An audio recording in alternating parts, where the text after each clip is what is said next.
Like we're, oh, there. That works. Or is it too loud?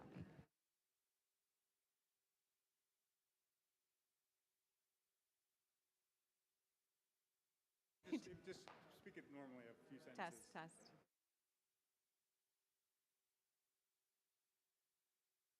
Speak up a little bit when you're doing it. Okay.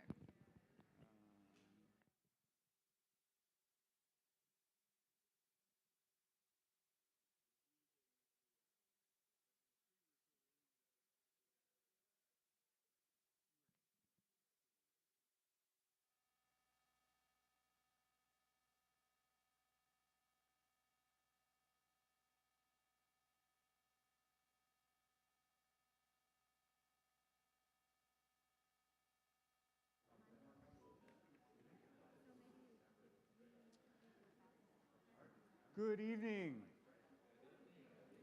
My name is Seth Dietrich. I am the rector, the head pastor of Christ Church Episcopal Whitefish Bay.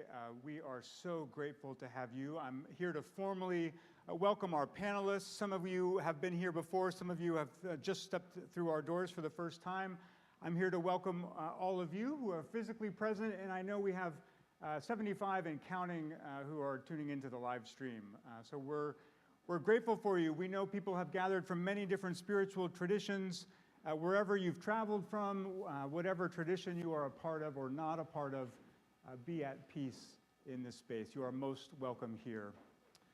At Christ Church, we like to acknowledge that we are on traditional Potawatomi, Ho-Chunk, and Menominee homeland along the southwest shores of Michigami, North America's largest system of freshwater lakes, where the Milwaukee, the Menominee, and the Kinnickinnick rivers meet, and the people of Wisconsin's sovereign Anishinaabe, Ho-Chunk, Menominee, Oneida, and Mohican nations remain present. We also acknowledge that our history in this parish runs deep in Whitefish Bay. So it means that our parish history is deeply intertwined with these structures of racist oppression that we'll hear more about very soon. This parish was founded in 1931, and it's very difficult to acknowledge the ways that our beloved founders may have had some of these racially restrictive covenants woven into the deeds of their properties. So in many ways, this is an appropriate place to do a deep dive into the breadth and the depth of history in all of its nitty-gritty reality. And we are honored to be a part of this ongoing project to write another story, to write a new story. Just a couple people that I want to acknowledge who are not here, who were a part of the beloved community team, the team within this parish that helped organize this event and has helped do many other such events, although nothing of this scale. Bishop Ed Lydell, a bishop in the Episcopal Church, founded the beloved community team. Bishop Ed is now at home. I'm sure he's watching on the live stream. He has he's let go of the last treatments for cancer, and he's kind of opening his arms to that next step in his spiritual journey, looking to go home in God's time. And then the other person I want to acknowledge is John Hayden. John Hayden was really a driving force for so many of our programs around racial reconciliation and justice. And John passed away early this morning. And it's a huge loss for this parish. John was just about to move into phase 2 of his book tour, promoting this book about really a sort of a confessional about his own journey, learning about his own privilege, learning about systems that he'd been a part of, and really laying out some ways that we can all work for change. So I'm going to invite in a second Father Oswald to open us in prayer, and maybe we'll just take a few moments of silence to give thanks for John's life among us. And I think Father Oswald will include that in the prayer, and then you'll open us with a larger prayer.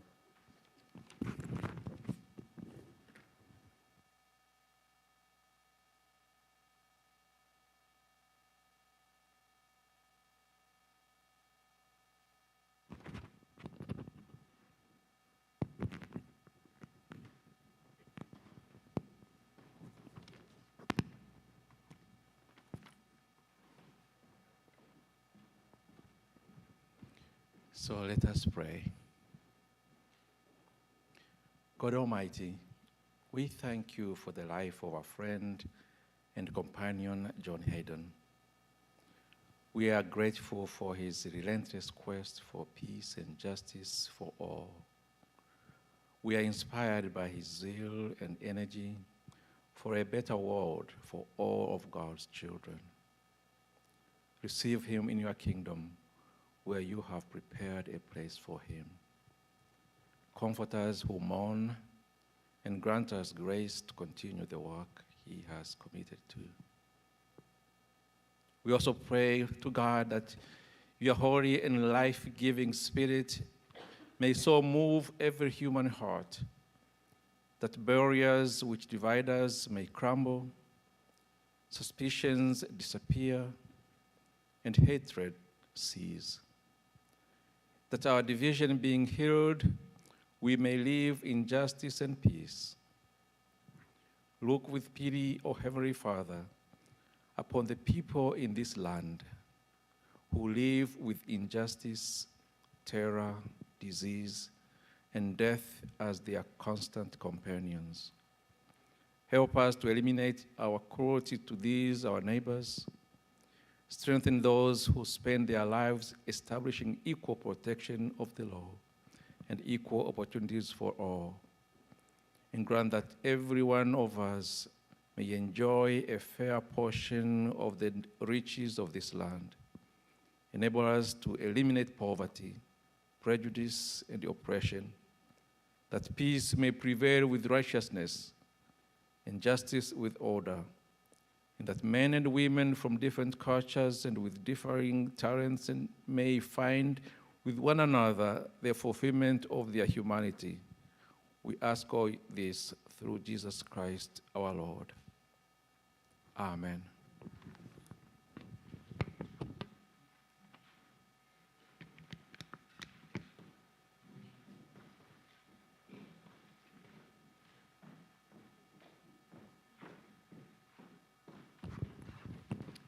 Thank you, Father Oswald. Thank you, Father Seth. Thank you to the beloved community team in Christ Church Episcopal, and especially Greg Bell, who was part of our planning committee for this event. I'm Ann O'Connor, along with Jen Coop-Olsta and Kathy Werzer. I'm a co-founder of Bay Bridge. We came together in 2019 to work towards making Whitefish Bay a more welcoming community for all.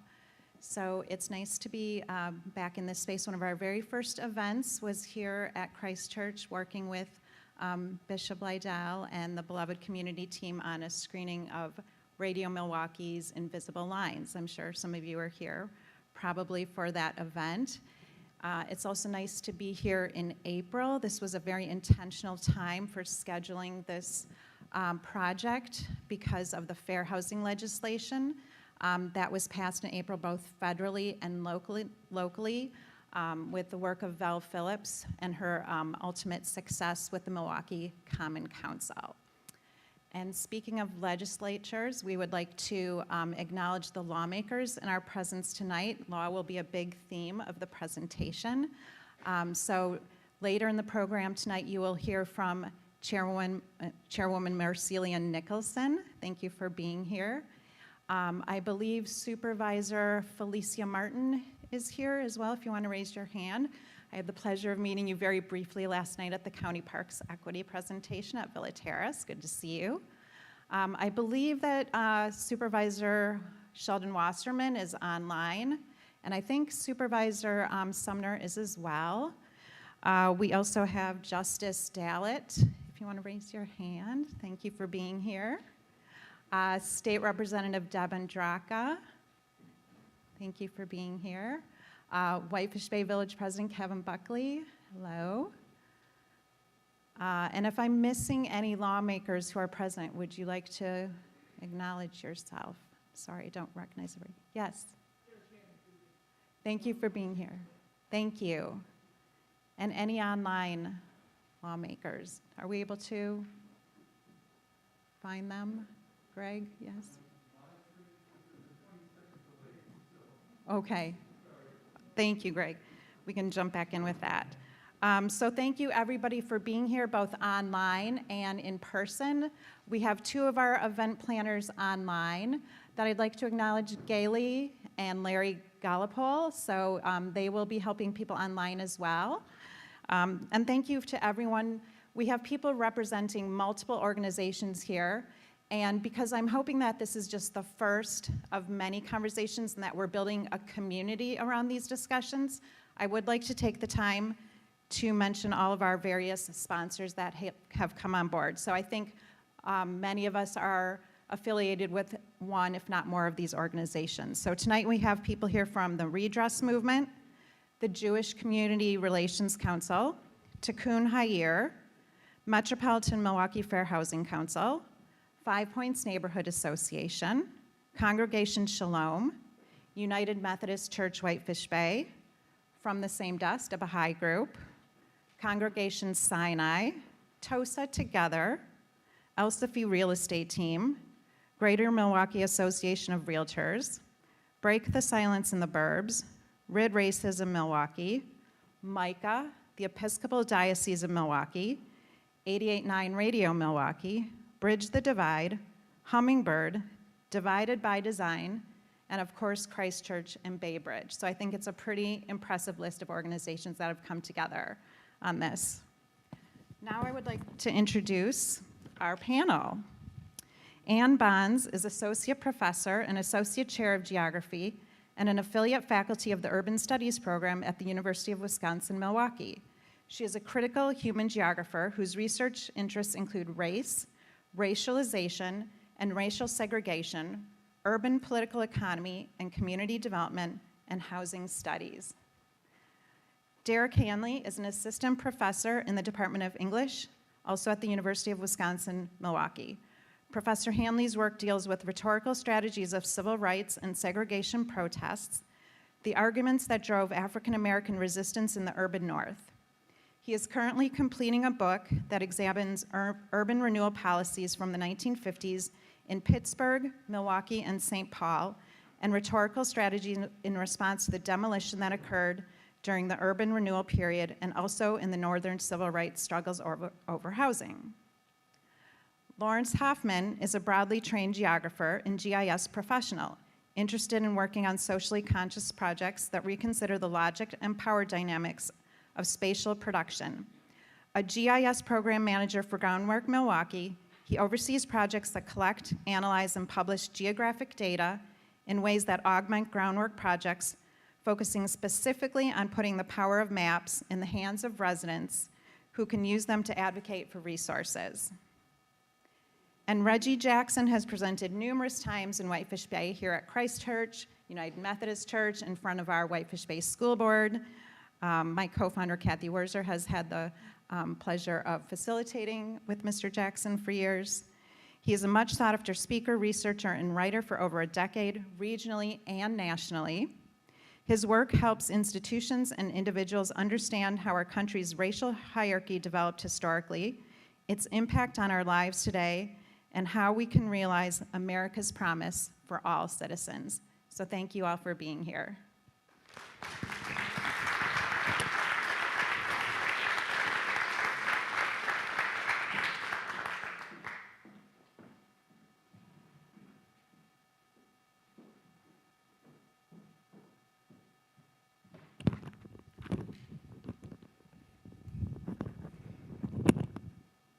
Good evening, everybody. It is really wonderful to be here. Thank you all for coming. We're just very excited to be able to share more about our research with you here on Fair Housing Month. Our project is called Mapping Racism and Resistance in Milwaukee County, and our project is the first effort to comprehensively map and document all restrictive racial covenants in Milwaukee County. But our project is not just about documenting these covenants. We are also looking to document and uncover Black resistance to discriminatory housing policies in the early part of the 20th century. So before we get started with this, I just want to thank all of the organizers, all the work that went into producing this event.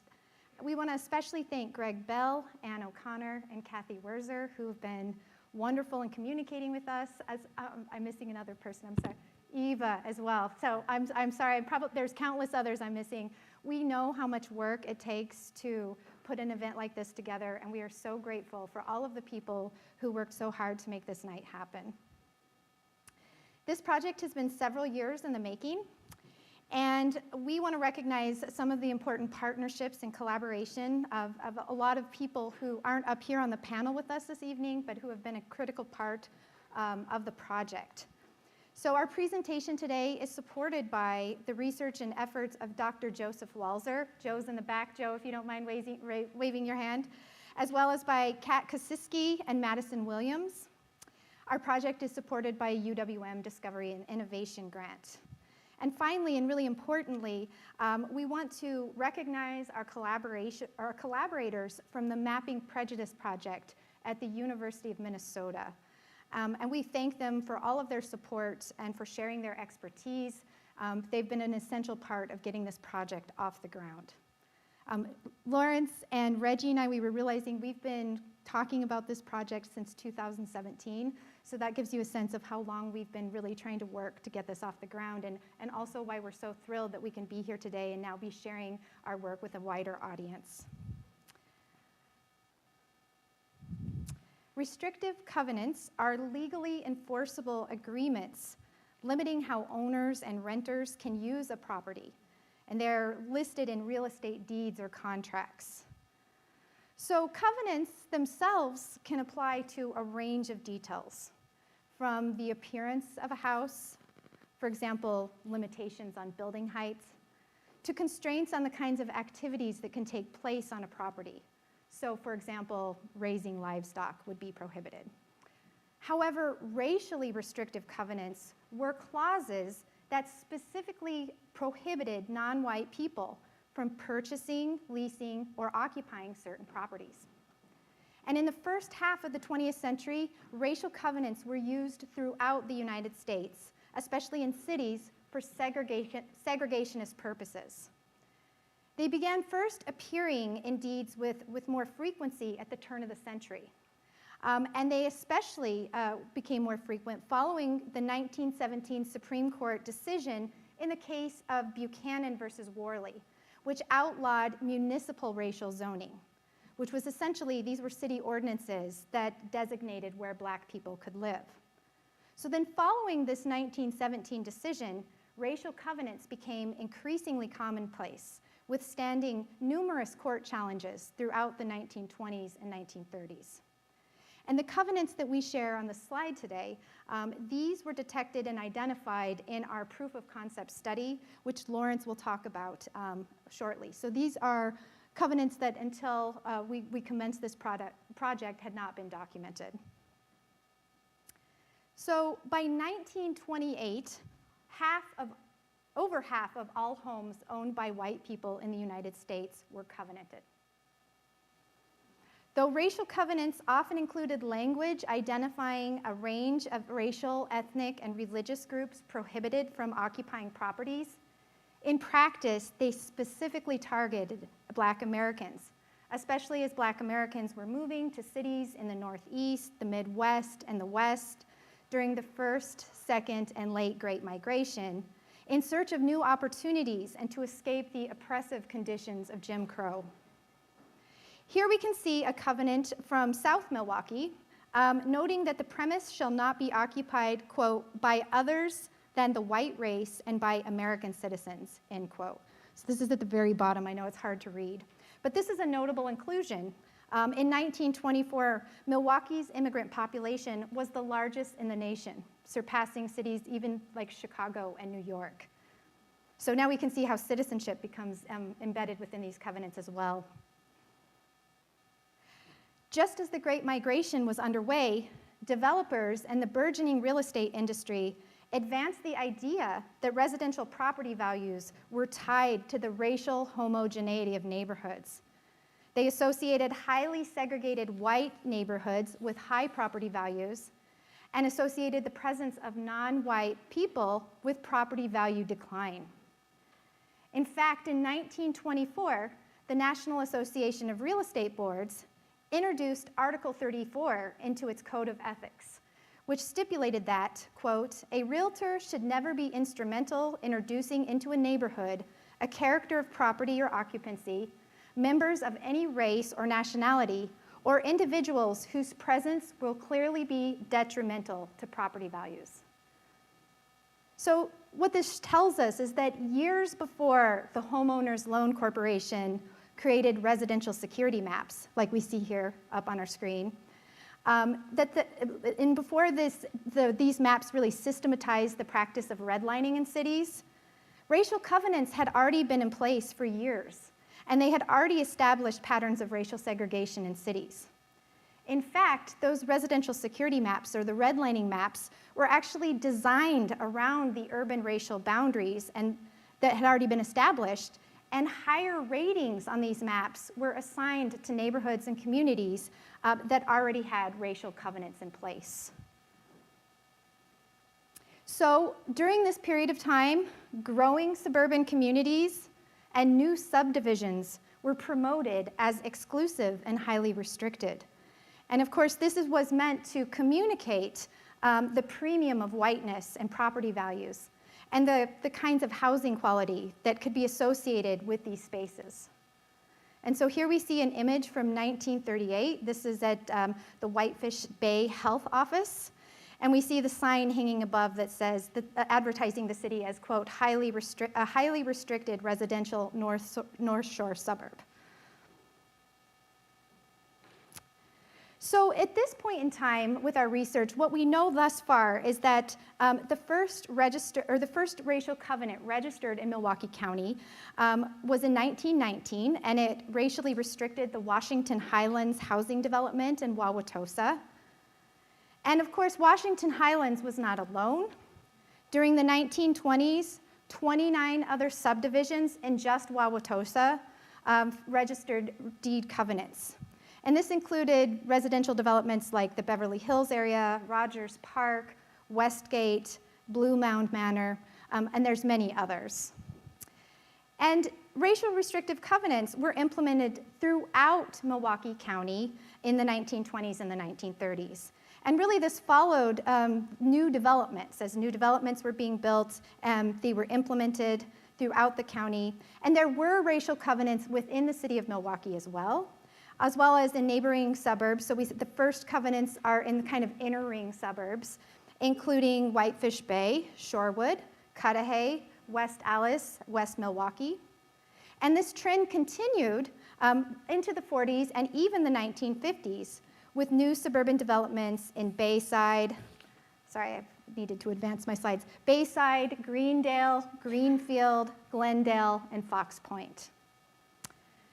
So we can look into a specific example here in Whitefish Bay. This map we always get a chuckle out of this map because it's called the Phenomenal Suburban Expansion in illustrated map form. It's also an interesting map because here you see, we're used to seeing kind of a north-south orientation, and here we're looking in the city to the west and to see kind of the expansion of the city around the urban core. So if we look in the screen, and I've got this highlighted right here, we can turn to a subdivision called Zingen and Bronze Strathmore.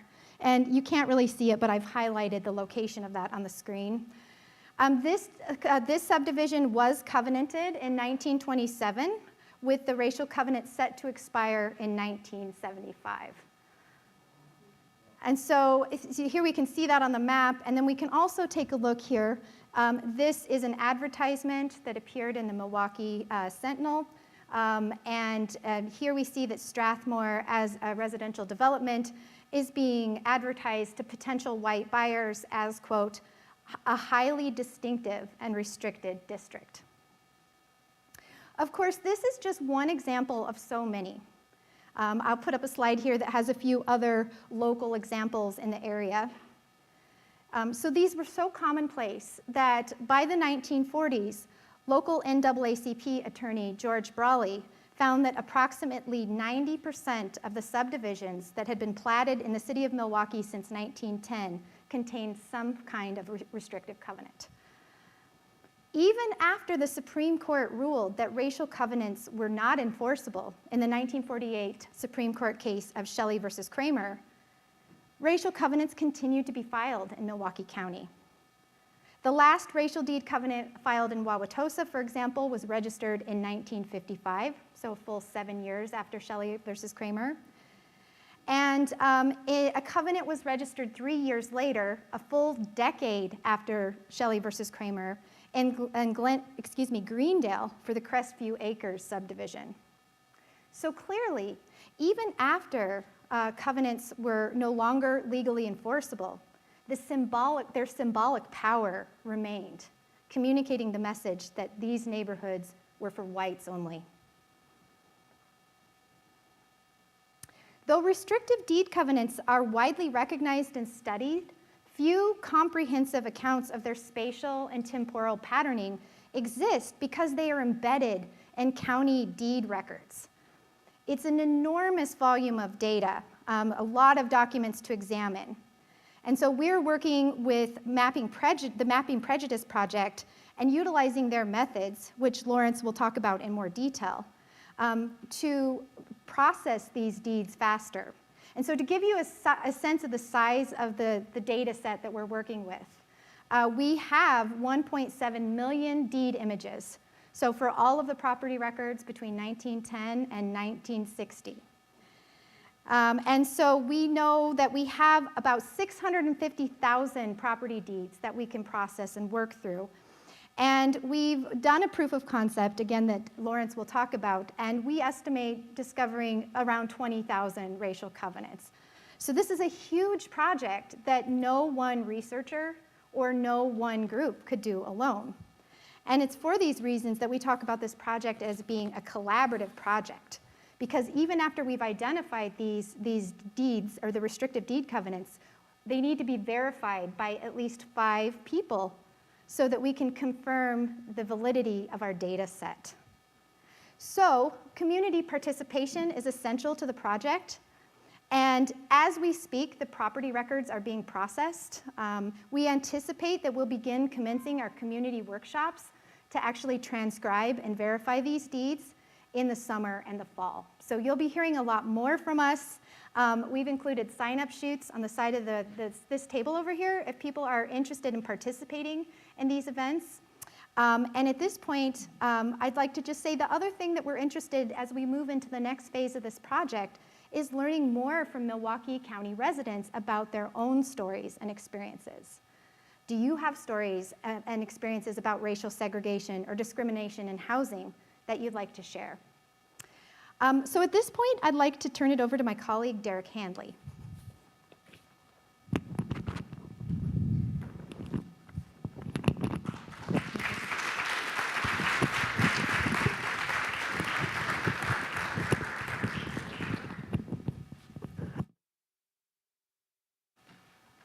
Thank you, Ann.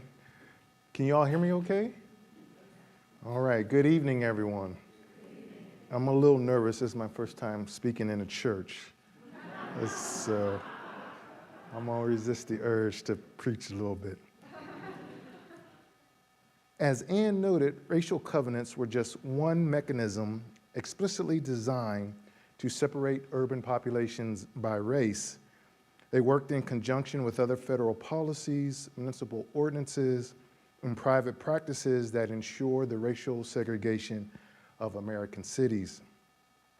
At the local scale, municipalities and private actors backed real estate practices and patterns of lending that further guaranteed the racial uniformity of neighborhoods. Opposition to integration on the part of white homeowners, together with federal and local policies, strengthened urban racial boundaries, intensified post-war housing crisis in cities across the U.S. Housing shortages for growing black populations in the urban north were particularly acute due to the, quote, double barrier, which is deteriorating and limiting housing stock combined with entrenched racism that prevented access to affordable, decent housing, and that intensified overcrowding. Landlords in Milwaukee and elsewhere exploited these conditions through rent increase rent increases targeting black renters who had few other options for housing. So these interlocking systems of racism in housing were well known to Milwaukee civil rights leaders and the general African American population. In 1926, a Milwaukee Urban League reported identified housing as one of the greatest problems confronting Milwaukee's black residents, documenting that 99% of the city's black residents were renters and had faced rent increases of 30 to 200%. And as Ann noted, in the early 1940s, NAACP attorney George Brawley made a survey of the plats filed with the Register of the Deeds, finding that 90% of the subdivisions which have been platted in the city of Milwaukee since 1910 contain some type of restrictive covenant. So the point I'm trying to make here is black people have already known about these covenants and were working against them. So of course, black Milwaukee resisted this housing segregation. For example, in the 1940s, there was a group of NAACP activists that acquired lots outside of the 6th Ward in, quote, Carlton's Addition on the city's expanding northwest side. The Halyards, I'm not hitting my slide, so let me give me some, there we go. The Halyards formed the Columbia Savings and Loan to help families purchase homes who were otherwise excluded from the housing market. And this is a picture of Artie Clark Halyard, who was one of the founders of Columbia Savings and Loans with her husband. So these resistance efforts by black Milwaukeeans predate what is commonly understood as the civil rights period in Milwaukee, thinking about the 1960s and the housing marches. So these are just a few examples of resistance to restrictive covenants and legal housing segregation. So far in our research, we have placed these resistance tactics into 3 categories. 1, academics, we like to have points of 3, right? So 1, engaging in public discourse, writing and speaking publicly against segregation practice. Milwaukee has a proud tradition of black newspapers where often some of these arguments were being made. 2, community organizing, which include the formation of local organizations and institutions in response to the housing crisis, as well as the cooperative efforts of local chapters of national organizations such as the NAACP and the Urban League. And 3, land property acquisitions to provide housing for African Americans. And this also includes individual attempts to circumvent covenants. And one person I would like to highlight in particular is Zeddy Hyler, who directly confronted covenants. In 1944, Hyler left New Albany, Mississippi as part of the Great Migration of African Americans traveling for better opportunities in the urban North. In Isabel Wilkerson's brilliant book, The Warmth of Other Suns, which tells of the story of the Great Migrations, one of the persons in the book described Milwaukee with its concrete smokestacks, clanking trolley cars, and factory silos as, quote, the other side of the world from the wide open, quiet land of the cotton fields, end quote. This was the strange new land in which Hyler and other African Americans arrived in the 1940s. Once in Milwaukee, Hyler worked at a grocery store. He also worked at Alice Chalmers and other industrial jobs, and then got a job as a United States postal clerk. He occasionally helped 2 jobs at a time, as he said, to, quote, help us get ahead. He eventually bought and lived in a 3-unit building at 2543 9th Street in the heart of Bronzeville.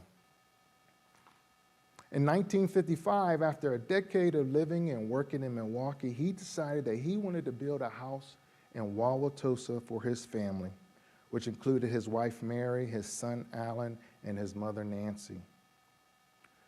But in order to do that, to subvert the restrictive housing covenants, Hyler asked his white friend to buy the property and then sell it to him. As a result, Zeiler was able to build and become the first black person to buy property in Wauwatosa. He submitted his permit to build on his lot at 2363 North 113th Street. Recalling this time in an interview given over 30 years later, Heiler said, quote, "I went right to City Hall and applied for all of the permits in person so they wouldn't have to guess who was coming to dinner." End quote. According to a Milwaukee newspaper report, shortly after construction began on his house, extensive damage was inflicted on his property, and he received numerous threatening phone calls telling him to, quote, "stay where you belong," end quote. But none of this deterred Heiler. Heiler built his house in 1955 and remained there until his death in 2004. Despite the racialized borders created by the covenants, Heiler's determination to buy land and build a house for his family in a restricted suburban neighborhood is just one of the many examples of social, political, and rhetorical acts of resistance. Heiler's story may not be new to many of you. There's a historical marker outside of the residence where members of his family still live. But we now know that by 1958, just 3 years after Heiler moved in, there were 2 other African-American families living within 2 blocks of Heiler, according to a 1958 Milwaukee NAACP Housing Committee report. What was those families' experience? How did they overcome the covenants? Did something similar happen in other neighborhoods? These are some of the stories we hope to hear about and to depict visually through mapping, because to tell the whole story of restricted housing covenants, we must also depict visually black agency. What I mean by that is to depict how African American individuals and organizations in Milwaukee were active agents against restrictive housing from when the documents first appeared. So together with the help of community researchers, Milwaukee County residents, college and high school students, and our community partners, we will be able to provide an interactive digital resource that will be accessible to the community, policymakers, and other researchers. But why is this project necessary? Why do we need to know any of this now? To paraphrase my friend, Dr. Rob Smith of Marquette University, our project is needed because the past changes. The more we learn about the past, the more we have a better understanding of what happened then, but also where we are in the present and where we are headed in the future. Hopefully, the Mapping Racism and Resistance in Milwaukee County project will assist in that endeavor. So to say more about why knowing the history and locations of racial covenants is important to us today and important for Milwaukee's future is my friend, Mr. Reggie Jackson.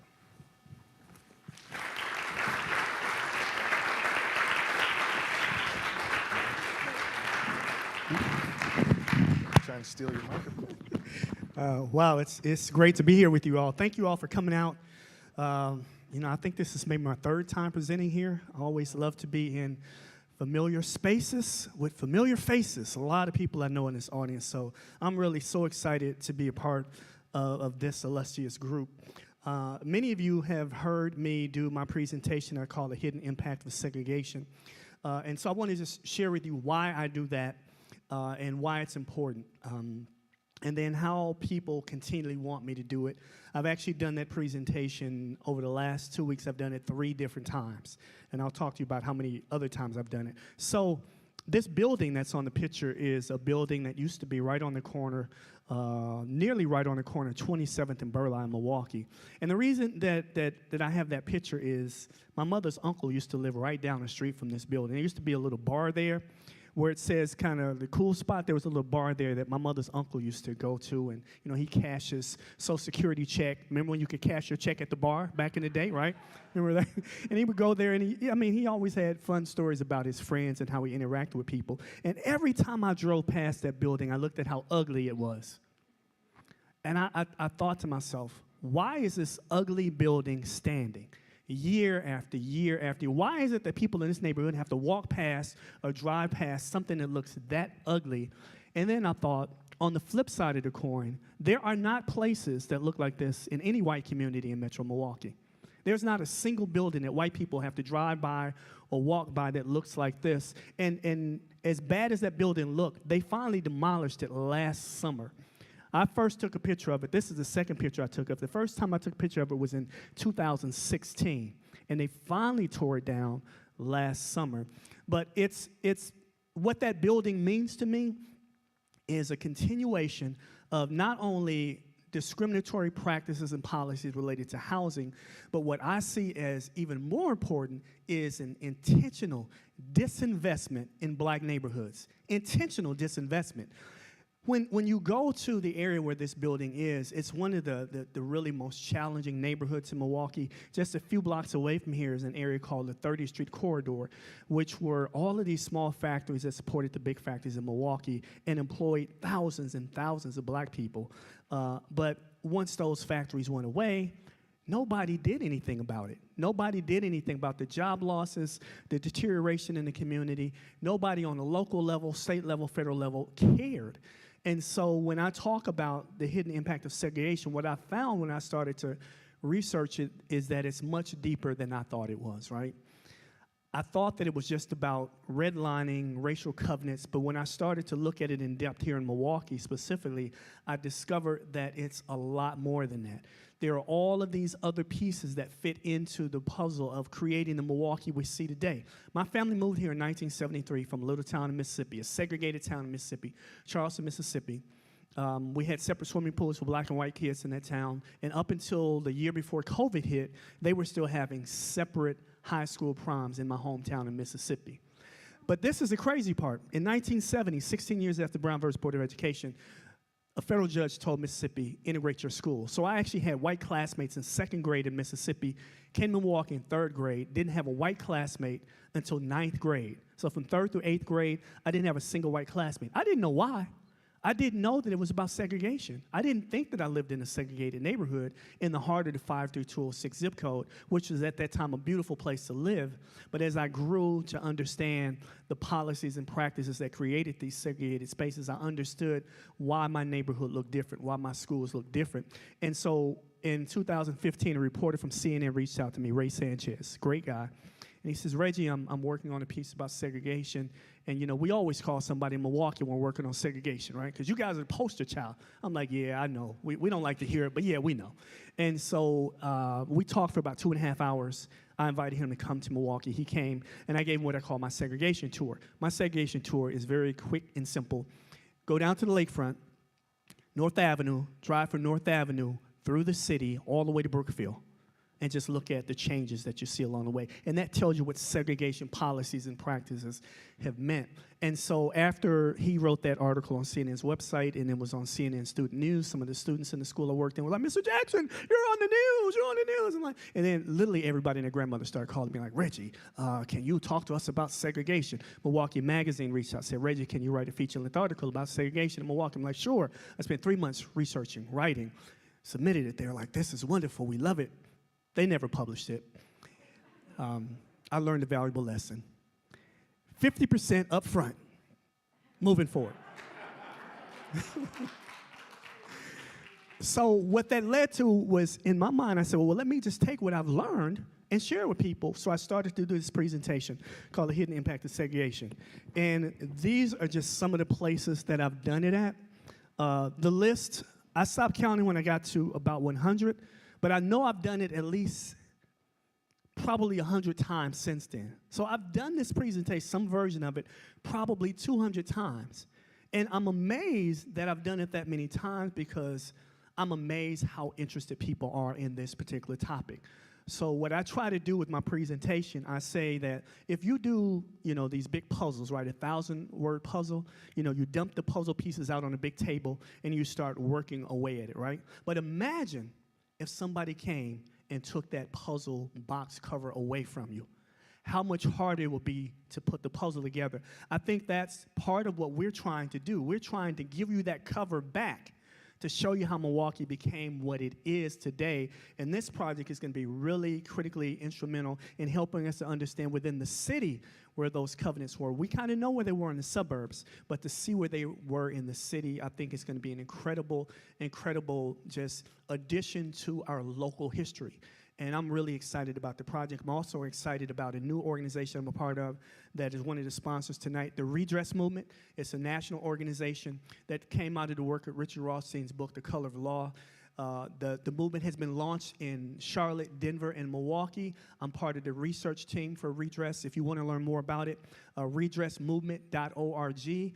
And we're going to be looking to really work with communities in Milwaukee to kind of redress some of the damage caused by segregation. So our last panel member is my good friend Lawrence Hoffman. Now, I met Lawrence at UWM when the professors from Mapping Prejudice was there giving a lecture. And Lawrence and I went up and we talked to him and we met and we were like, you know, we need to have some more conversations. And that led to us developing a relationship and eventually leading to being a part of this group. So I'm excited about what he's going to share with you, the process we're going to go through.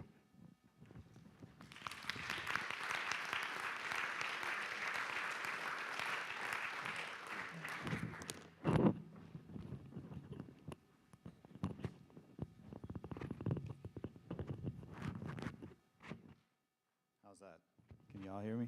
All right, great. Cool, so I'm going to tell the joke I told last time. It's an honor, a privilege, and a challenge to follow Reggie in a talk. But here we go. So my name is Lawrence Hoffman. I'm the director of GIS at Groundwork Milwaukee. GIS stands for Geographic Information Systems for the uninitiated. Basically, what I do is I work with spatial data. I make maps using computers, right? So big nerd. I'm the nerd on the team, in case you can't tell just by looking at me. My role here is to talk about the maps, right? Actually, to give you a little context, let me tell you where I work so you understand kind of how I got here. I work for Groundwork Milwaukee. We're a conservation-based land trust. We focus on issues of environmental justice. Our main emphasis is building the capacity of residents to activate vacant green space. So if you go out in Milwaukee, and this is part of what Reggie was talking about, lack of investment in Black communities, in the landscape, there are thousands of vacant lots, formerly residential vacant lots. We work with residents who have a desire and a vision to create those vacant lots and turn them into assets. So community gardens, parks, what have you. We also provide green infrastructure training and education to youth and job opportunities as well along those lines. So our work, oh, louder for the people at home. Maybe I better hold this like Reggie was. Is that better? I have to talk to my neck. All right. So our work is inherently spatial, right? So we use maps to tell our story and to keep track of what we do. Groundwork is also part of a broader network of land trusts all over the country, Groundwork USA network, and I provide GIS support to cities all over the country through that network. And one of our biggest initiatives is called the Climate Safe Neighborhoods Initiative.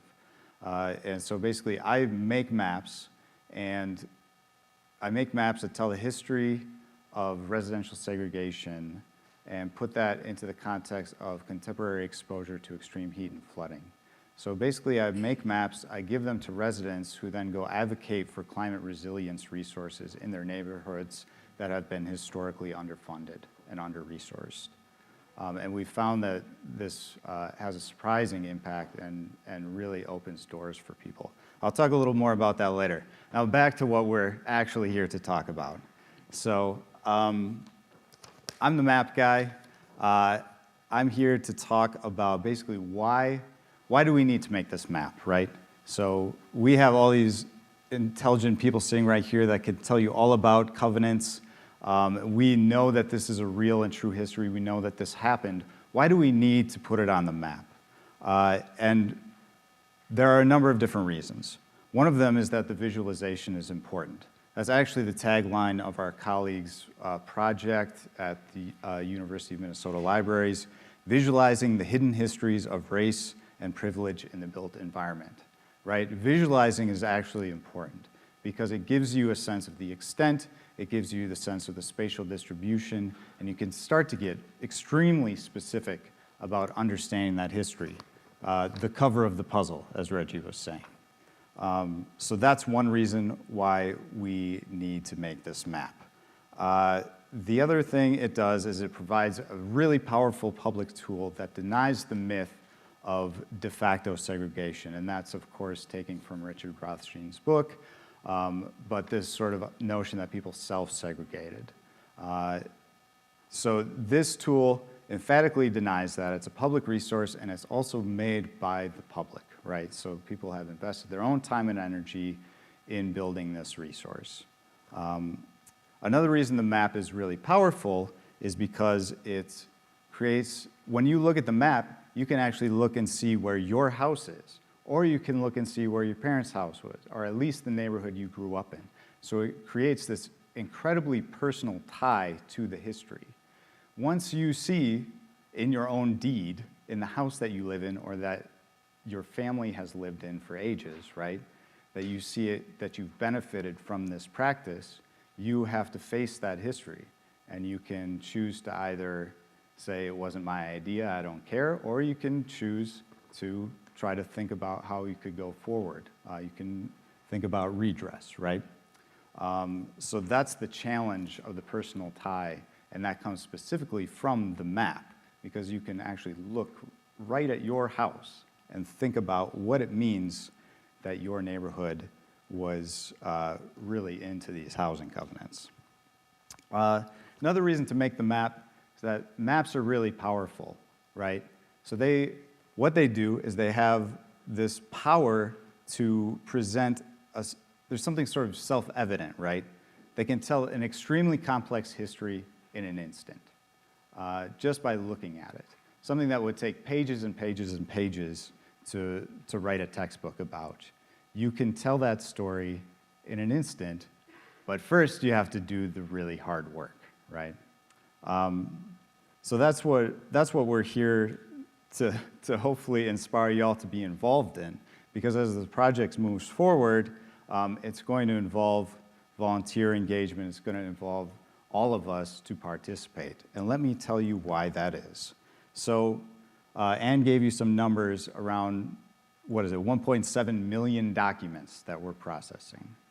And I haven't advanced my slides at all here, have I? That's an image from our colleagues' website at Mapping Prejudice, University of Minnesota Libraries. That's Climate Safe Neighborhoods. But let me just talk about this process real quick. So basically, it's a 4-step process. To even begin, you have to be lucky enough that the Register of Deeds in your area has digitized all of the deeds. And we are lucky enough to be in that situation here in Milwaukee.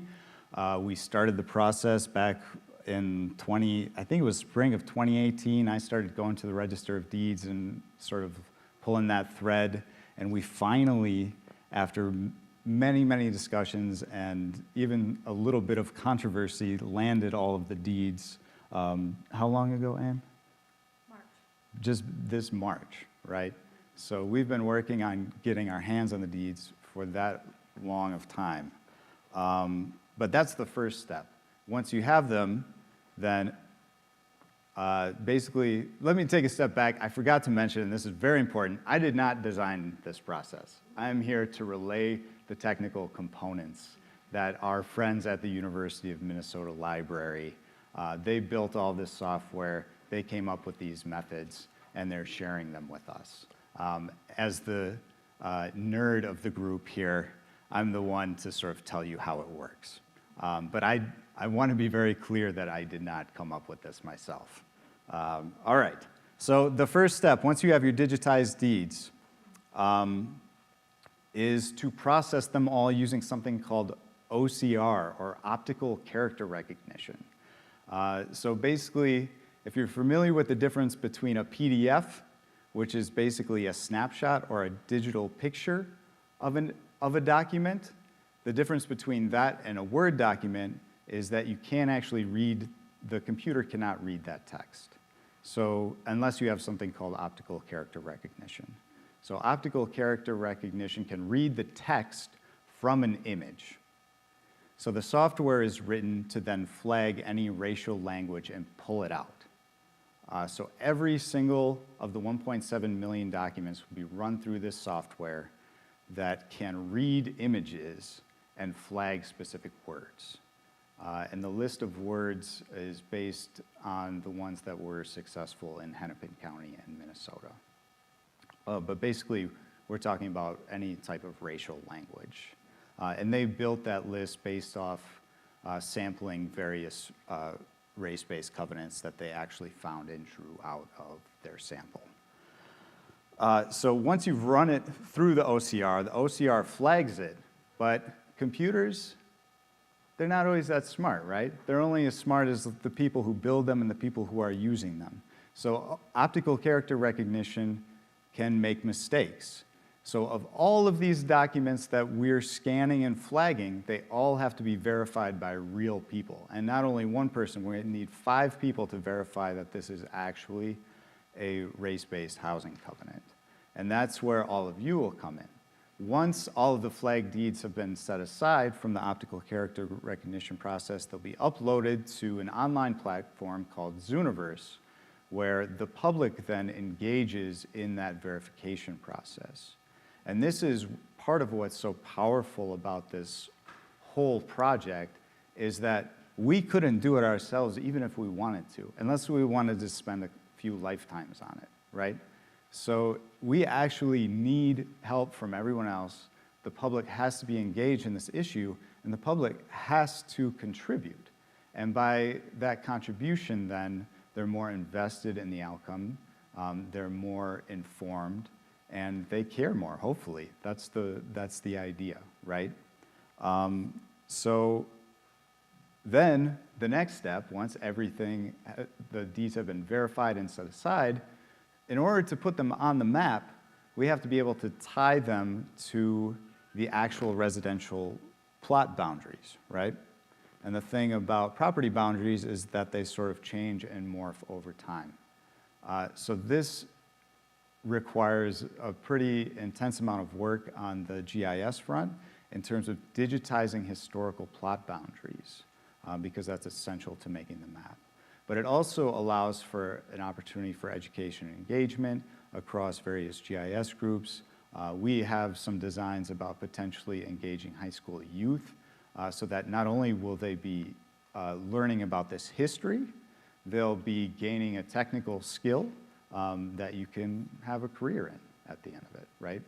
Obviously, they won't be certified or anything, but it gets you started thinking about the fact that this is something that you could potentially do. So there's another opportunity for engagement there. So we've actually our good friends at the University of Minnesota Library ran a proof of concept for us once we had established our initial relationship with the Register of Deeds back in, this was in August of 2018. We ran a proof of concept through their optical character recognition process. It was 5 sample deeds per year from 1910 to 1960. That was 254 total deeds. There were 10 of them were flagged, so that's a 4% hit rate. And of the 10 that were flagged, 5 of them were actually verified to have racist housing covenants in them. So that's basically 2% of the deeds that were run. And so based on the numbers that we talked about before, and Ann mentions this, we would estimate that there'd be between 20 and 25,000 deeds that we will discover and then subsequently have to put on a map. So that's the project, and we hope that, this is actually happening now. Sometimes when I was preparing for this, I kept forgetting that it's actually happening. We're not just talking about it anymore. So this is the point where we want y'all to stay engaged with us and keep following and checking back in, because very soon there's going to be opportunities for you all to participate in helping us make this map. And that's what I have prepared for y'all today.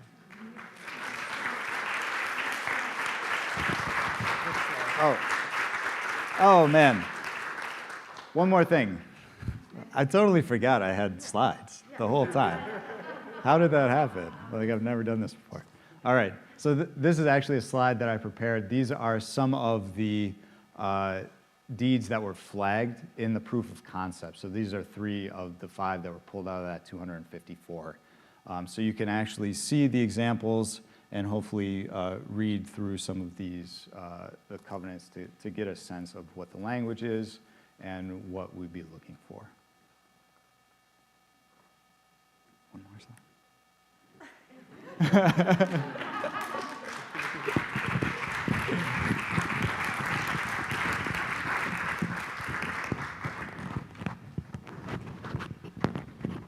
Can't see it.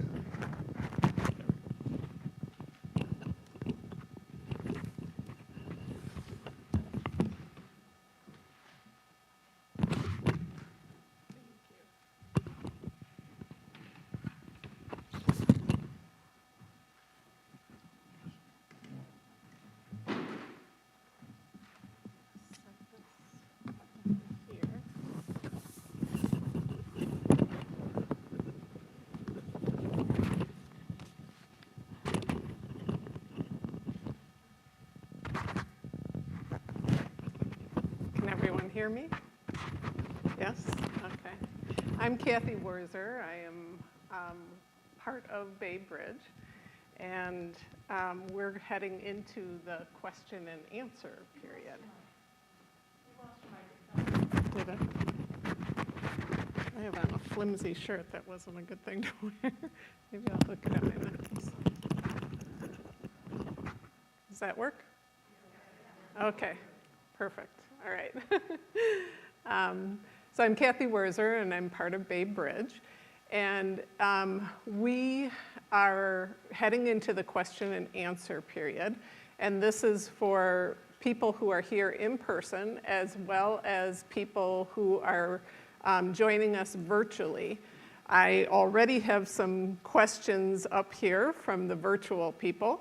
And we have index cards. And so anyone who has a question, have you already received index cards? Okay. So then just hold it up, and we do have people who will come around and collect your index cards and bring them up to me so that we can start the question and answer period. And then there are a couple of microphones, maybe if you want to send one of those down between them. And I'll let the 4 of you decide who's going to answer the questions. So my first introduction to racial covenants was actually from Reggie. And I had somebody send me some racial covenants from Whitefish Bay, and the one was up in the slides that Ann put up in there. And I was sitting in my home reading them and realized that my home was in the Bay Ridge subdivision that was on one of those racial covenants.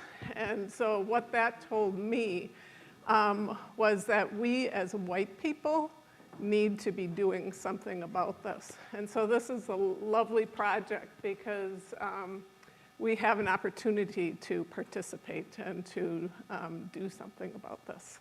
So I don't have any index cards up here yet, but as they come up, I'll go back and forth between the virtual and the in-person.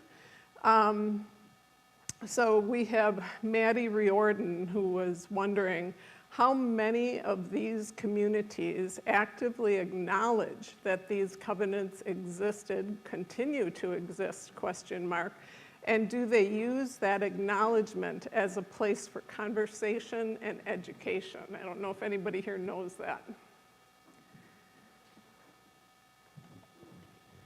Well, I know that I've done this presentation in a variety of different communities around Metro Milwaukee and within Milwaukee County, as well as some of the exurban counties as well. And once people became aware of these covenants, they started to talk about them. Probably the most, I would say, most important instance of that is I did a presentation. The mayor of South Milwaukee was there. And that particular covenant that I shared is the most extreme example we found. It was written in December of 1937. It wasn't set to expire until January 1st, 2024. And so the mayor of South Milwaukee was like, he came up to me after the presentation. He said, I didn't know anything about this, Reggie. What can we do about it? I'm like, Mr. Mayor, just use it as a teachable moment to show why South Milwaukee is as white as it is right now. Use it as a teachable moment. That wasn't going to work with him. He sweated me for 2 straight years. Reggie, what can we do about it? How can we get rid of it? And he eventually got the city attorney's office working on it, and they went to that subdivision and asked residents to sign an amendment to that covenant to basically, amend the language and take that language out. And I know when I did a presentation in Tulsa, I used the sign that used to be in Tulsa that said, restrictive zoning. And so there are a lot of conversations happening. I think most of the places I've done it at, people who didn't know that they were there started to look to see if they were there. They looked at the report that was done by Lois Quinn's group that showed that 16 of the 18 suburbs within Milwaukee County use them. River Hills and Oak Creek were the only exception. So people know that they're there, and I don't know if people are necessarily doing something about it, but they're talking about it in a way that they weren't before. And people have reached out to me and said, Reggie, I found a covenant in the attic of my grandmother's house. So people are finding them and they're sharing them, and I know that people have shared some with Ann and her group as well. So people, when they become aware, they start to talk about them. I don't know if that's acknowledging them. I guess it's acknowledging them. Like, yeah, here it is. I found it in my attic. So, yeah, they're acknowledging them. And that's a good thing, that people are acknowledging that they exist. Add just a little bit. And I have to say hi to Maddie because Maddie was a student in one of my classes many moons ago, so it's nice to hear her name in this context. But what we're finding is that there's a deep interest in these. And one of the things is people have the kinds of experiences that Kathy just mentioned a moment ago. And it's a very powerful process. We always say that the power of this project is actually the process itself.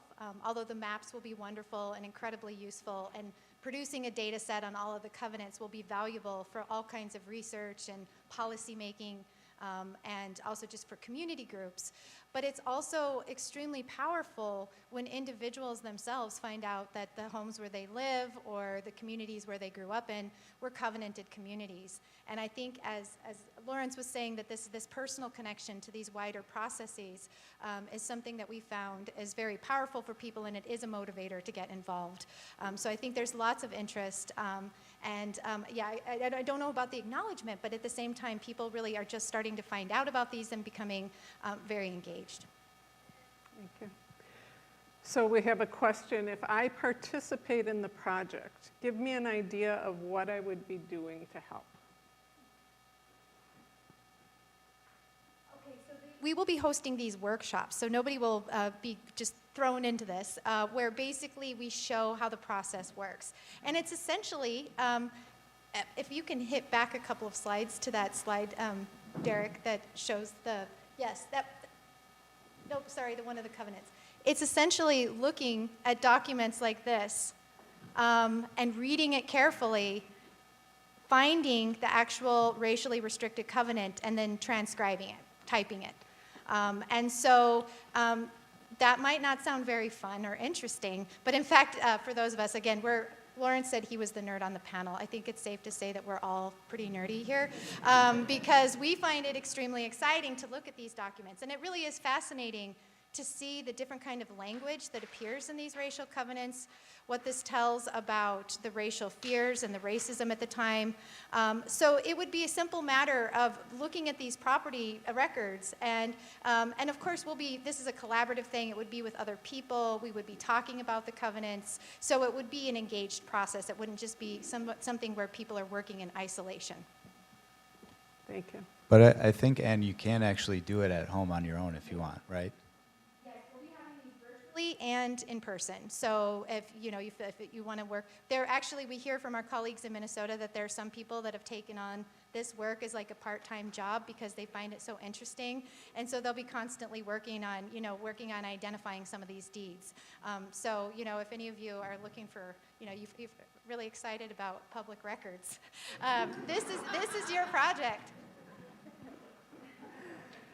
From the 5 Points neighborhood in Milwaukee, they ask, what measures are Milwaukee County, city, implementing today to restructure this program of discriminatory practices using current funding instead of conversation without takeaways and implemented plans? You will?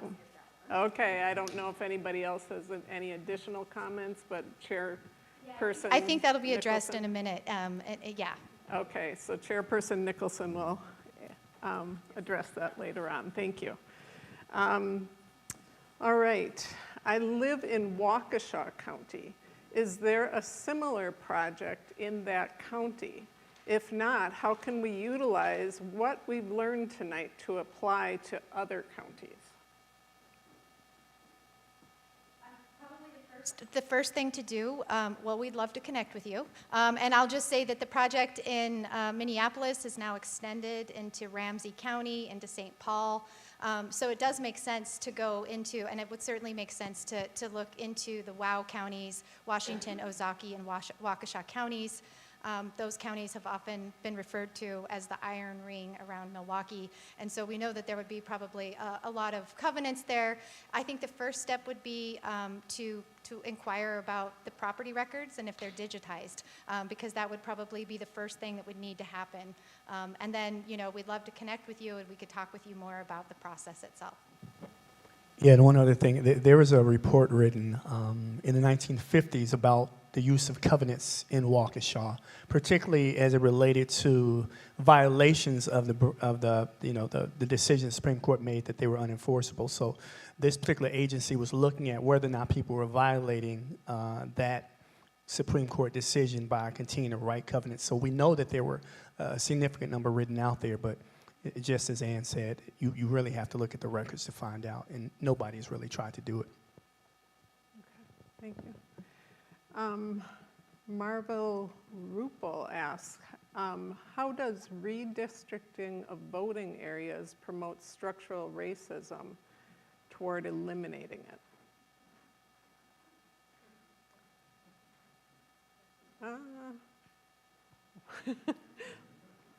I'm not quite understanding that question. I'm going to go on. Current building practices and allotment of contracts continue to perpetuate covenants. This is the same with taxes and resources that affect quality of life. What data and movement is prepared? Well, part of what the national organization I mentioned earlier, the redress movement, part of the task of the redress movement, they've launched it in Denver, Charlotte, and Milwaukee to begin with. And we have people that work for redress. They're all over the country. So we have people in New York, in Baltimore, Washington, D.C., Orlando, Charlotte, Denver, Milwaukee, Chicago. So the team at redress is attempting to come into the communities. Like Milwaukee, we have 3 teams. We have the research team, we have the digital team, and then we have the on-ground team that'll be working as community organizers. Last week, I was able to set up meetings with different community leaders. So we set up a meeting with leaders of the African-American community that are interested in housing issues, the Latinx community leaders that are interested in those issues, and then we met with some folks that work in the suburban and exurban communities that are interested in these issues. So part of what Redress wants to do is to begin to look in quite a bit of detail at who is responsible for creating these policies and practices. So looking at the banks that were responsible, looking at the real estate companies, the developers and all of those, and saying, listen, you damaged people's lived experiences. You're responsible to redress that in some way, shape, or form. So kind of what Redress wants to do is to look in depth and then bring those 3 communities together and even a wider, number of people in Metro Milwaukee to say, listen, we know that these are the problems that were created. We want to have some input in terms of what the fixes will be. I always say this about fixing problems. Nobody knows the problems better than the people that are the victims of those problems. And so grassroots level stuff is where the real work is done with Redress moving forward. If you're interested in becoming a part of that, Redress is just starting. We're kind of flying the airplane and building the airplane at the same time because it's a brand new organization. But we're excited about all of the people that I've talked to about redress, they're excited about being part of the solution-based process. We always talk about the problems, so redress is really about those solutions, and they take place on a variety of different levels with elected officials, with policymakers in the public and private sector, and most importantly, the voices of people that are impacted. So it's going to be a concerted effort by a lot of people. It's not going to be something that changes, the nature of things overnight, but it's something that will lead to the types of solutions. I believe that the solutions aren't there because people haven't been engaged with people from other communities in terms of talking about these issues and challenges. And I believe very strongly that when you get a collective of people, you get the right people in the right place to have the right conversations, you begin to build processes, policies that lead to real change, the types of changes that we're always sitting and waiting for somebody. We are in a process of saying, listen, we're not going to sit around and wait for somebody else to fix it. We're going to engage the community in working towards those fixes and holding people accountable, creating a redress fund. So these organizations that have been responsible for creating these things create a redress fund, and then that fund will be used to fund those efforts to help mitigate some of the damage caused. But redress movement won't have the dollars. We won't control how the fund is used. We'll have an organization in each city that those dollars will go to, and they will be the one that will be responsible for how those dollars are used in that community. We don't want redress to say, we have the money. If you want it, come and get. No, we don't want to do that. We don't want to be a part of that. We want to bring the money into the fund and let the community decide how those funds are going to be used. Go ahead. Add that we know that covenants are just one piece of this picture of racial segregation in the Milwaukee metropolitan region. Mm-hmm. And we know that these practices continue in different ways, as the question points to, that these are ongoing dynamics. And so what we really hope is that through this project, and then also through these conversations that we're having with one another, that this can prompt changes, it can prompt action, and potentially the development of new policies to really respond to the racial context and to the racial segregation and ongoing disinvestment in Black communities in the region. And one last thing I want to add about redress. So what redress is going to do is going to build committees in Milwaukee that will be the folks on the ground that are working to build the ideas, the process, the policies moving forward. They will be the ones that will decide how these funds are going to be distributed. So they're going to be local committees in the communities here in Milwaukee that will be the decision makers. And redress is here to help. We're here to engage people in the process and then say, okay, here you go. We've helped. Do what you do to find the solutions yourselves. I've got a couple of questions that are similar, so I'm going to just read them both to you.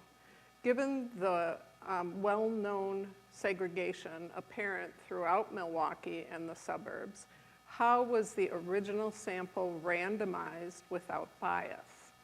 And then the other one is the 254 scanned deeds randomly pulled from county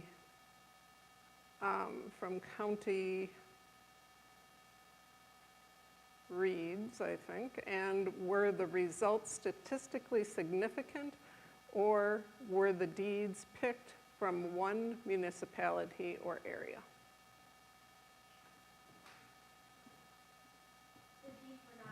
From any municipality or area. They were just random deeds that were literally selected from each of these decades. So we were looking to see, can we identify the presence of restrictive covenants in these various periods of time? And we did. And so there's no bias in this because we're just taking property records and running them through the OCR system to see if they, in fact, had racial language or not. If they contained racial language, then they were pulled. That's how the whole system works. It's not specifically targeting one community or another. It's looking at the whole of the property records in Milwaukee County.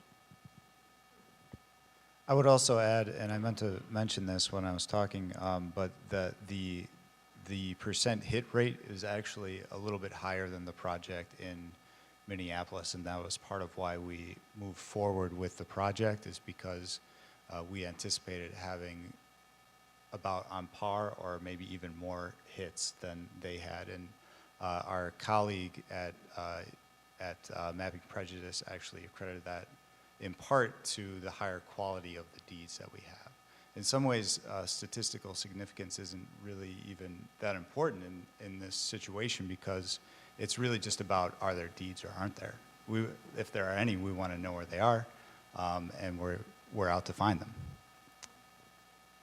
So you're a mind reader because you just answered that question. Since the character software only flags racial language, how are you accounting for deeds that don't use racial language but are racist? The group at Mapping Prejudice, actually, they have a list of 150 similar words that are found in the covenants. So it's not necessarily just racial language. There are 150 different words that are found in a lot of the covenants that they've discovered. So it's not just about racial language. Oftentimes the covenants, as Ann kind of mentioned earlier, are restrictions against people who aren't U.S. citizens either. Right? So you'll find a variety of different languages, and they're kind of boilerplate language that's used in the covenants, but they specifically said if one of these 150 words is in it, then we think that this is probably a covenant. So it's not just necessarily racial language. I just want to add on this, that we are a group of researchers based here in Milwaukee, but this kind of work is happening across the United States right now. There's actually an upsurge of this kind of work.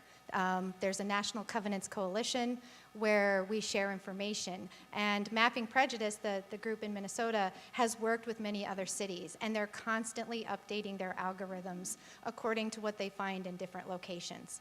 And so what the language that you see in deeds and racial covenants varies according to place because of the racial context of different places. For example, in the state of Washington, there's an extraordinary amount of covenants that target what are often called the Asiatic races, so Asian American citizens. In Minneapolis, they find a fairly extensive number of covenants targeting indigenous Americans, so American Indians. Now, we don't know the full scope of what we'll find here in Milwaukee, but I'm just kind of wanting to mention this because they're constantly updating their language based upon, we're learning as we go, and we've been doing this now for quite some time in different locations, and so we're able to flag all kinds of words, and so it might not be words that are explicitly racial, but it might have more to do with the prohibition, the citizen, the kind of these words that flag. Just to add, one of the words that I found interesting in the Milwaukee covenants, as well as in Minneapolis, where only members of the Caucasian race can own and live in these properties, black people are allowed to be in these properties, but only as domestics. So domestic is one of these words that has been consistent in some of these covenants. Sorry, you can tell once we get started on some of this, we get really excited. Maybe I'm just speaking for myself here, but one of the interesting things, too, is that the covenants themselves tell us about how ideas about race and racism have changed over time. So definitions of race are not static, and we know that, when we look through history, as we see the way that different groups have been classified or racialized, as we say it in academia. And what we can see is a very interesting language used to refer to different groups. So for example, in Shorewood, there's a couple of covenants referring to Ethiopian populations. Commonly, that Ethiopian, that was used to refer to all black people. We see different kind of language being used to refer to Jewish populations. And so you see various ethnicities and races being classified in various ways, which tells us a lot about how things have changed and what the racial thinking was at the time. And so that's one of the reasons I highlighted the citizen comment, because this is very significant to the history of Milwaukee. So this one, I'll see if you can answer this. One notice is the separation of land and house. Deeds used to include land in all its meanings and the house.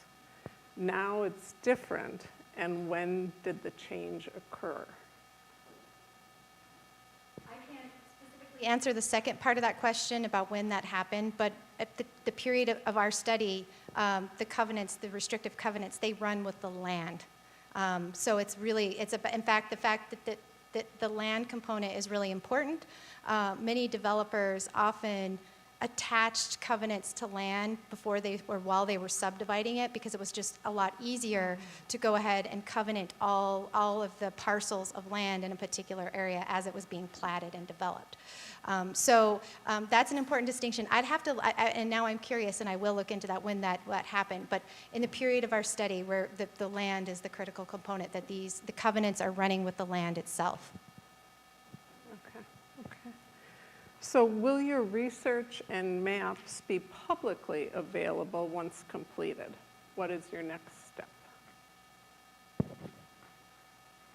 all probably getting tired of hearing from me, so I pass it on. But yes, the whole goal of this project, really I became inspired to do this work, connected with Reggie and with Lawrence, after years of teaching a class at UWM called the Geography of Race, where we spend a significant amount of time talking about racial segregation. And I really wanted this to be something that was accessible in the classroom to students. I wanted communities, nonprofits, organizations who were trying to make sense of what they were seeing in their own neighborhoods, to be able to find out more about why their neighborhoods looked the way that they did. And so I think all of us here are deeply committed. I would say actually kind of an animating focus of this project is getting this information to the public and making this available. So yes, the maps will be featured on a website. They'll be available for everybody. The covenant data will be available, so people can continue to look at them, to look at and to think about, do further research projects. So yes, the goal of all of this is really just to take these racial covenants which are embedded in property deeds that we don't see the light of day, to pull them out so that we can understand more about them and their continuing impact. And I think it's important for everybody here to understand very clearly the reason that we're doing this project. We're doing it as a public service. We don't have to do this, right? I mean, this is really hard work. The people at the University of Minnesota didn't have to do this because no one has really been able to do what they did, which is to find those covenants, map them, and really let people know how extensively they were used. And so part of what we're trying to do is, we know there was a report in the late 70s that showed how the covenants were used in our suburbs, but we're like, well, what about the city?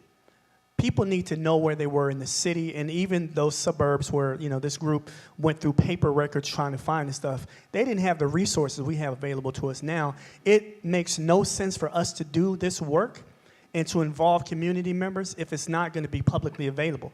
This is who we're doing it for. We're doing it as a public service for all of the residents of Metro Milwaukee to kind of see, this is how we got to where we are. This is why we had, all of these literally by law, all white spaces created intentionally, and people have been led to believe their entire lives that people self-segregate. Right? That people want to live around people like themselves. But the reality is that by using these covenants, white people had the power of the local, state, and federal government behind them, saying, we can restrict who lives in these communities. We can not only restrict who lives in these communities, but just as Derek mentioned about the domestic workers, they put stipulations in some of the covenants saying that, okay, if you're a domestic worker, then you can occupy this space legally while you're working, but after your workday is done, you can't legally be here any longer. So we want people to understand how important that is, how that leads to what I mentioned earlier about disinvestment. You're literally disinvesting in an entire community of people that you're saying can't be in this community, cannot occupy these spaces. And it's important for those of us, whether we like it or not, this is the way things were. None of us are responsible for that. We're responsible for what we do with that information.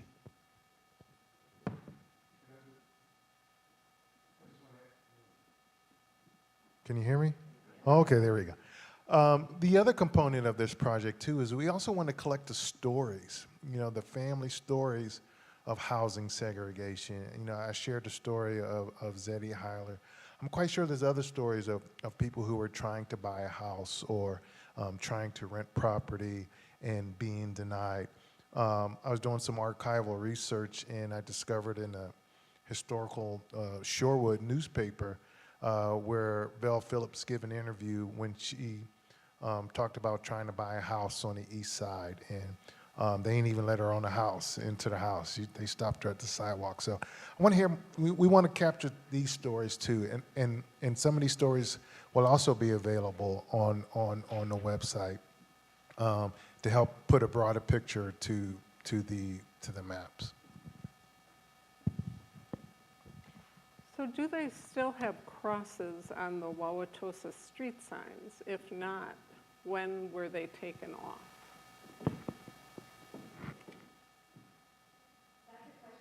Answer. Maybe somebody here who is familiar with that or who lives in Wauwatosa might be able to give insights, but that's not something I know about myself. I know they were taken off several years ago. Okay. I want to say about 8 to 10 years ago. Okay. Just a couple of more questions. How do you plan to publicize this project to the mass of people that may not be as interested? And I'm going to answer that a little bit first. Everybody in here, talk to 5 people who you think might not be interested and educate them. But go ahead.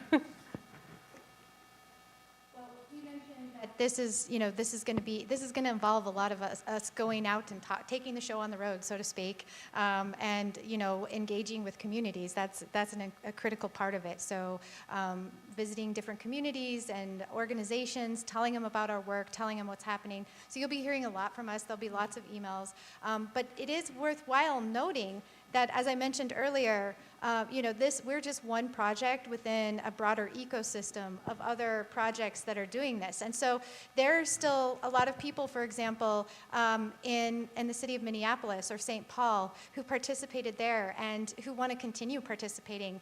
And so people actually will be looking and be involved in doing this beyond Milwaukee. They'll be, this has been introduced in Minneapolis in various ways in the classroom, as a way to learn about histories of segregation.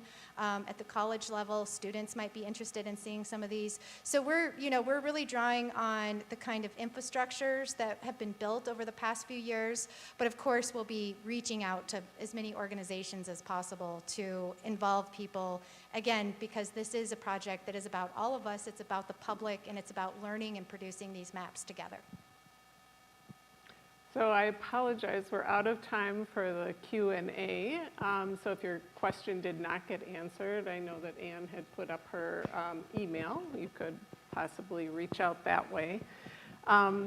One of the people on our committee for planning this evening is Eva Hagenhofer, and she is going to come up and read the resolution to repudiate discriminatory covenants.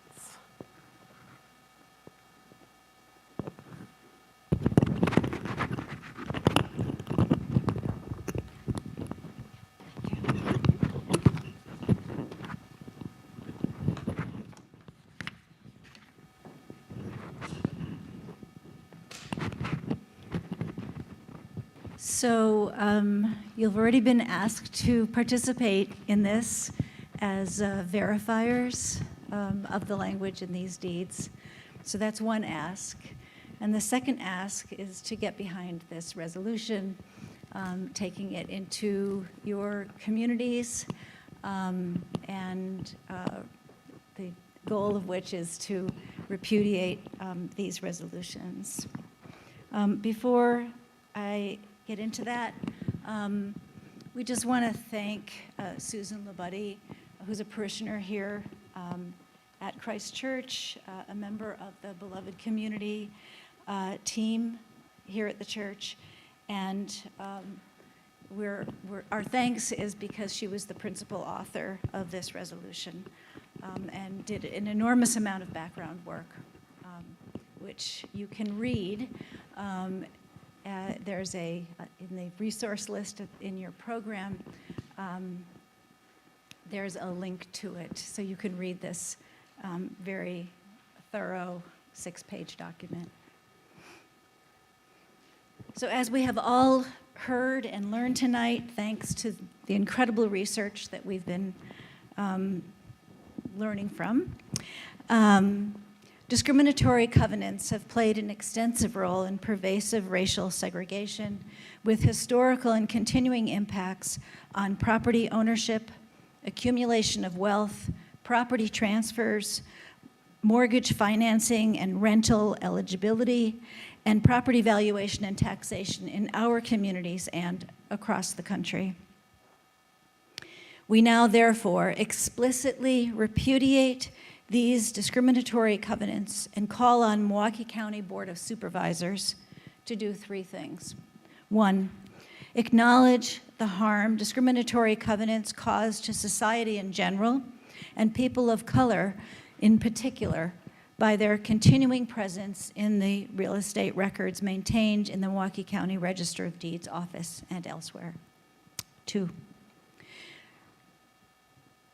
urge all of its residents to recognize that discriminatory covenants are unenforceable, morally repugnant, against public policy and applicable law, and of no legal force or effect.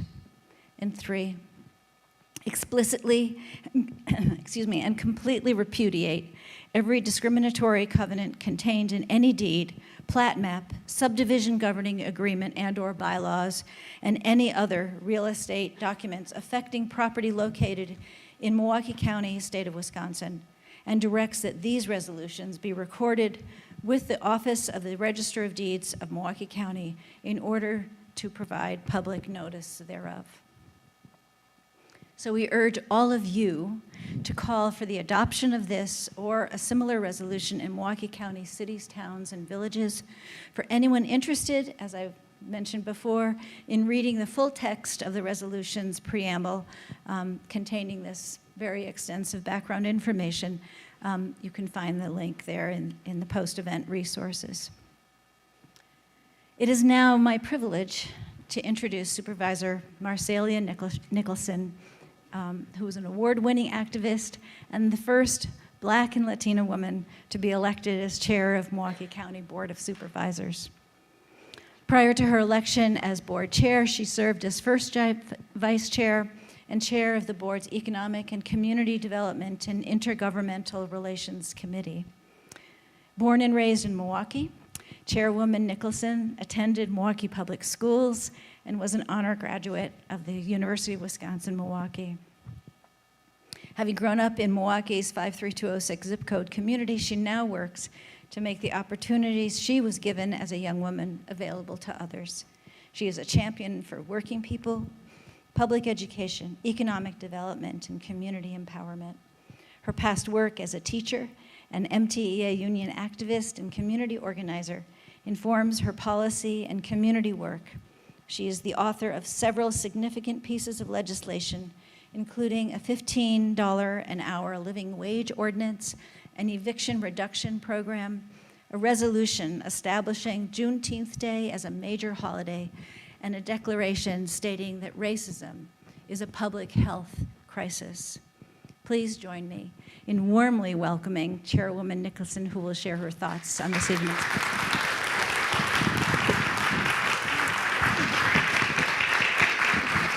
So happy to be here. Hello. I'll hold the mic because I also did not wear the right top for here. But can we give our panelists and organizers of this event another round of applause?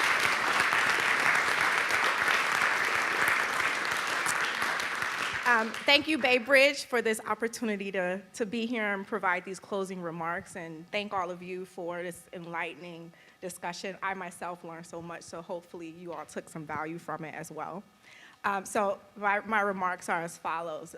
In 2019, I helped lead the charge to declare racism a public health crisis in Milwaukee County, making us the first local government in the nation to do so. Since that time, hundreds of other cities and counties have followed our lead.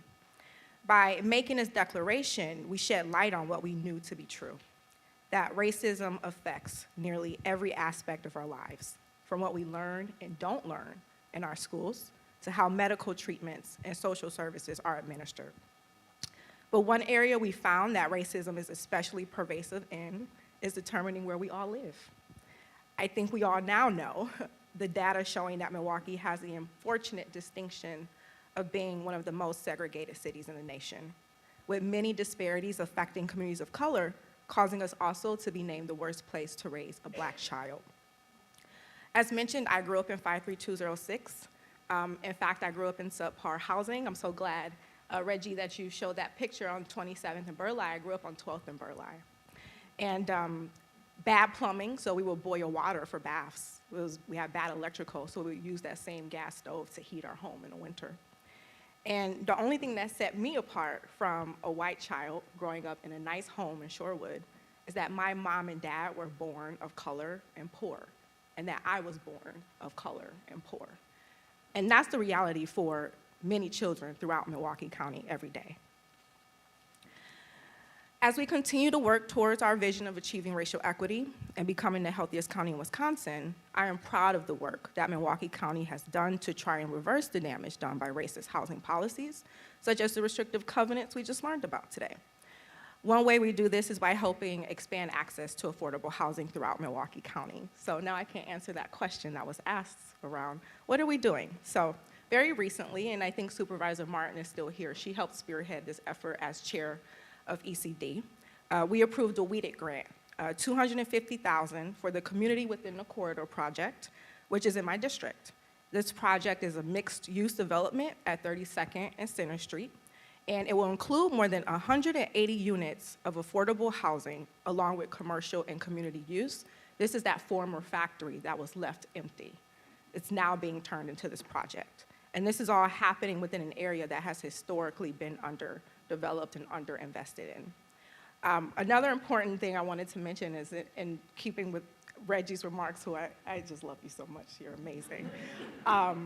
But we all can do something about this because that project is not spearheaded by some major, well-resourced development firm. It was for young Black and brown men and women who are in the same age group as myself, who grew up in communities next to mine. They're spearheading that project. And that's a role that we can continue to take as policymakers to play a role in this as well. Milwaukee County, we also use our seat on what are called joint review boards for local tax incremental districts to push communities, often in the same suburbs, for years that had those restrictive covenants to support affordable housing initiatives. I think you all might remember about 1 year ago, the Village of Shorewood invested about $2.5 million into affordable housing using this process, and I'm proud that Milwaukee County, specifically the Office of Equity, formerly Office on African American Affairs, lent support to that effort. Another thing that Milwaukee County and the City of Milwaukee are a part of is what is called the Community Development Alliance Plan, which is a new plan with the goal of supporting 32,000 new Black and Latino homeowners and building or improving 10,000 additional affordable homes. And they'll do this through counseling, through alternative lending, through foreclosure mitigation, and other things. And you can learn more about that plan at housingplan.org. Policy choices such as these open the door for people of color who were explicitly prevented from purchasing a home in Shorewood at one time to find a place to live in that community if they choose to. So it is my hope that the elected officials and community members in this room, in our suburbs particularly, and especially the ones who enacted these such covenants, can continue to find every tool they have available to open their communities up to those who have been historically shut out. I also want to thank the event organizers for taking the step of drafting a resolution that repudiates racially restrictive covenants across Wisconsin. It is my understanding that Supervisor Sheldon Wasserman will be introducing a version of this resolution to the County Board of Supervisors, and I encourage all of you, once that is introduced, to reach out to the board and let them know that you support this resolution. While we continue to make progress, we still have a long way to go. When it comes to achieving equity in housing, there are still far too many Black and brown people who are forced into insufficient housing due to policy choices. I hope that we take the information that we all learned tonight to continue to push for changes that will bring about equity in housing so that every man, woman, and child, regardless of what they look like, where they come from, or the money they have in their wallet, can have a safe home that they can be proud to call home. So thank you for being here, and thank you so much for your willingness to be a part of these efforts. I really appreciate you.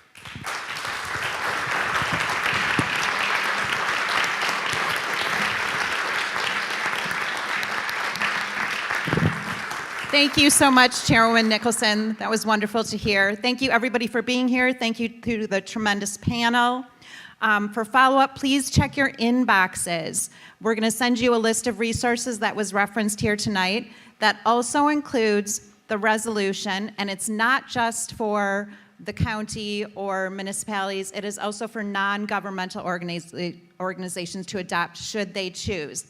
And we have initially circulated it sort of on a smaller basis, and it has already been adopted by Cream City Conservation Corps, of course, Bay Bridge, the Racial Diversity Team of the United Methodist Church of Whitefish Bay, Divided by Design, Grassroots North Shore, and 5 Points Neighborhood Association. So if you're affiliated with a non-governmental organization as well, you can email us at baybridgewisconsin@gmail.com, and we'll provide you with some of that language, and you can, of course, adopt it to your own organization. The sign up for helping with the mapping project is over on that table, so please take advantage of that. And if you haven't given us your email yet and would like to receive the resources after this event, which includes some podcasts that will give you more information on this issue, as well as articles that have run in the New York Times and the Washington Post and things on PBS, several additional learning opportunities. And then we also invite you to some upcoming Bay Bridge events. Voices of Milwaukee, Bronzeville is a new book by Dr. Sandra Jones, and this event will be co-sponsored by Hummingbird and 5 Points Neighborhood Association with author Dr. Sandra Jones. And Mr. Samuelson and Ms. Sharon Adams will be there being interviewed as well. That's at the Whitefish Bay Public Library on Thursday, May 19th, 6:30 p.m. We will also be partnering with United Methodist Church for Unconscious Bias with Judge Derek Mosley on June 15th. And all of these have streaming as well as in-person options. Next week, we are doing a screening of Messwood with Milwaukee Film as part of the film festival on Tuesday, May 3rd at the Times Cinema. And then on Wednesday, May 4th, we are doing an athletic shoe collection with Jakari Kicks for Kids, where we are collecting athletic shoes for men, women, boys, and girls. And you can bring those to Schoolhouse Park across from the Whitefish Bay Public Library between 9 and 10 a.m. But again, this will be in a follow-up email to you, baybridgewisconsin@gmail.com, to ask any further questions. And again, thank you so much, panelists, and the amazing project that you're doing for our community. And and we have a quick survey for you to take right now. If you go, take your phones out and go to menti.com, www.menti.com. Are you there? And once you are there, here is the code.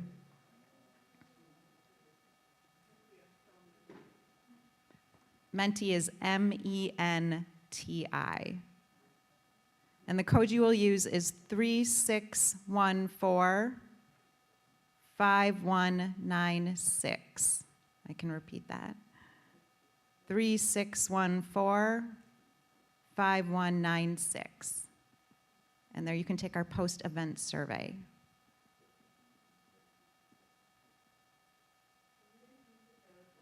Sure, and the code is, the winning lotto number is 3614-5196. 3614-5196. I guess we should have made that into a slide. Oh, okay. The virtual people are on it. Okay. Thank you so much. And again, don't forget to sign up for the Mapping Racism and Resistance Research Project over there and your email downstairs. And thank you so much for being here.